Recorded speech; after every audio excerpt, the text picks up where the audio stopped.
win his lane too hard, but he can definitely sandbag that lane. Adamir, he's not going to have too much control, and if he slips up, he can punish.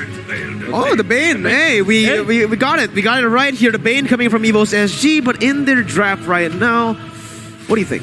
What do you think? I feel like they're lacking a little bit of range. I think they're gonna. This is gonna be really, quote unquote, bad because unless they're just gonna go for turrets overall here, I feel like that is the route they want to go for. But they also want to kind of go for team fights as well. But if they go for team fights, I don't think it's gonna work. Yeah, that's the thing. The disengage is really, really strong coming in from EVOS SG side. So TODAK has to be really, really careful with the way they kind of manipulate the waves and look for these engagements.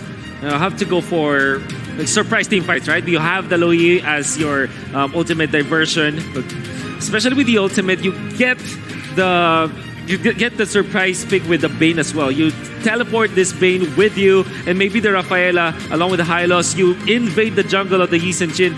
Maybe try to find an opening where the Estes will not be present, so that the overall bubble that if the TODAK wants to have will be shut down. So maybe that's a win condition for the side of EVOS. Well, it's about execution. It's about making sure you make that statement here. It's going about TODAK versus EVOS SG in game number 3.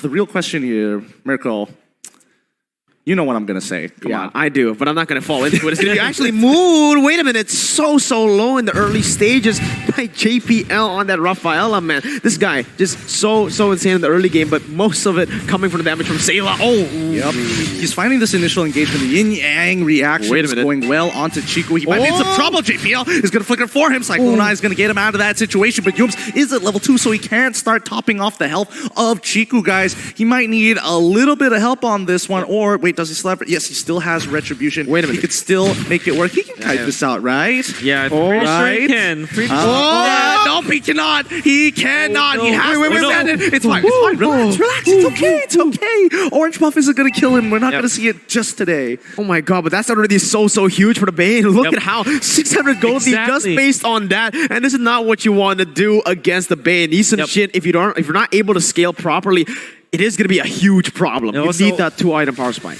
Expended his retribution as well. Yes, exactly. Just a lot of mistakes coming up from TODAK, but it was actually forced error as EVOS SG fast cleared the mid lane and then put Sayla in that position where he can land the passive. So that's amazing coming up from EVOS SG, and they continue to poke. This is a really good match here as we're seeing Sayla now feeling very comfortable on this Loi. Formi is trying to get Potato off of the core vault so far. Actually, Cyclone's Eye away from and hops over in a matter of fact the deadly catch, but Potato still able to collapse onto that wave. Turtle now in their possession, but the rest of TODAK members, they're gonna have to play this slow. Vertical jungling has been enabled for Chiku.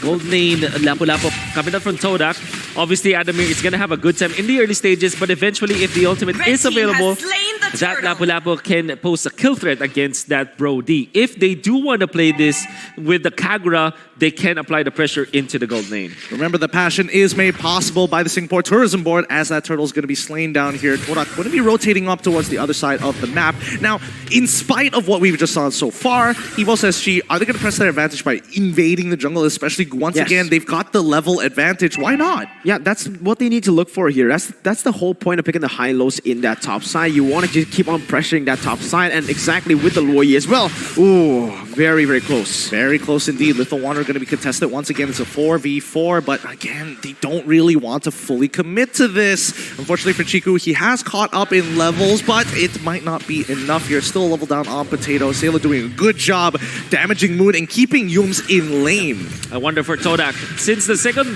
turtle means that you also have the ultimate on your roamer, which in this case is the Estes, it kind of makes me feel that TODAK wants to fight in that second turtle. They can't keep on giving free turtles to EVOS SG because Bane, if he snowballs correctly, the turrets are gonna fall down, and you don't want to give that turtle buff to this Potato Bane because eventually they are gonna be pushing. Okay, right now, honestly, this is what I want to see from EVOS SG. Just keep on pressuring the inside of the junglers, jungle, maybe even more than this, right? The Loi Yi is going to be so easy for them to get pressure done, but I feel like they're not utilizing this as much as they should. Well, I mean, yes and no, because right now, if we're looking at Gear's position, he's currently level 6. If Formaze earlier was not, you can see there is a slight EXP lead in Gear's favor here. Chiku actually coming in to try and punish Gear so far. He needs to make it out of there. He still has the flicker, but so far, you're seeing the Loi Yi rotation coming on in. Can they pull through? No, they don't take it. Sayla is walking up to give him that disengage, but you can see how tanky Hylos is already. JPL does open up the map, but TODAK stick together, making sure they have that first rotation, even calling up Adamir for their aid. Turtle now up. This is the pick that we actually talked about. Because of that tankiness, because of that disengage potential, EVOS SG will have so much room to play for. Those were a lot of resources burnt just to get him low. Yeah, it really is. Oh, Moon using the yin yang overturn, getting punished by Sayla. Doesn't even get any value out of it. Sayla is doing a great job controlling this mid lane, and even Gear joining in on the fight. But you can tell Chiku has no part of this. He just wants to focus on his farm. Red team has slain the And the turtle easily taken by EVOS SG. This is scary now for TODAK. Fortunately, Chico guys will have a great play. At least the trade-off is going to get the orange buff. And it gives him 1 minute and 30 seconds of an advantage over Potato. Well, speaking of advantages here, as Momo's going to be using the Rage Blade to get on out and not get locked down by the Deadly Catch. They clear up their bottom side. They don't give on any objectives. It's a slow roll. It feels very different from the past couple of games here because EVOS SG feel like they are in complete control. This is definitely what EVOS SG wants, and this is really what gave them so many victories in the group stages as well as in the start of the playoffs of M3 World Championship, and this is their identity. So far, they have been on track. Now here comes the plays. Momo once again coming in as the bravest warrior as he tries to clear up the lane. Adamir's punishing him so far. Oh, wait, nope. The turnaround. The Deadly Catch comes not through. It should be the Torn Part Memories who takes him out. First blood going over to EVOS SG.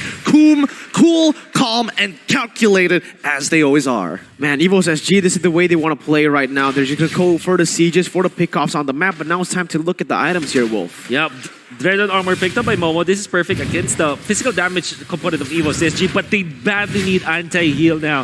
Specifically because EVOS SG will be running this sustain play coming out from the Rafaela and all of the shields that they get from their spells. But here already be able to get a push. This is why the Hylos has got a definite advantage over the Esmeralda. Not just that, even if they go for a full-on trade, I feel like the Hylos will get the dub. If you go for the clear, it's okay. If you go for the engages, it's really good. Disengages as well. It's just such a complete hero.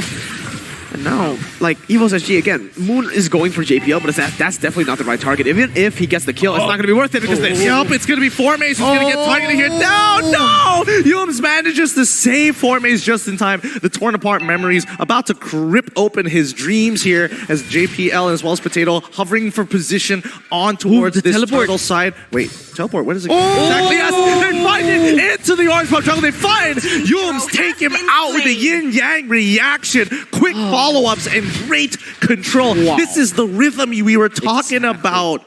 The rhythm as well from JPL. He positioned himself in a bush where he will see TODAK, then get the poke, eventually forcing that ultimate from the Estes. Then with the teleport coming out from Sayla, they just got the turtle as they found the kill onto Yums. This rhythm from EVOS SG, they're looking as if they're dancing to this to their tune.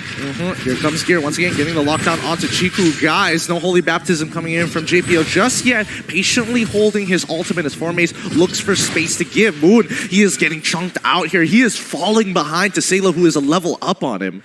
It's honestly just a really a beautifully orchestrated fight there by EVOS SG. The setup that they need was just so well planned. Right? Oh my goodness! Whoa! He almost blew his face open there in through the mid lane. Sayla, again, we are really seeing him really find his motion into the game so far. But now JPL opening up the map so far. Are we going to see initial engagement? Nope. Yes. Moon. They are teleporting right into the brush. Moon doesn't realize it. They've outplayed it again.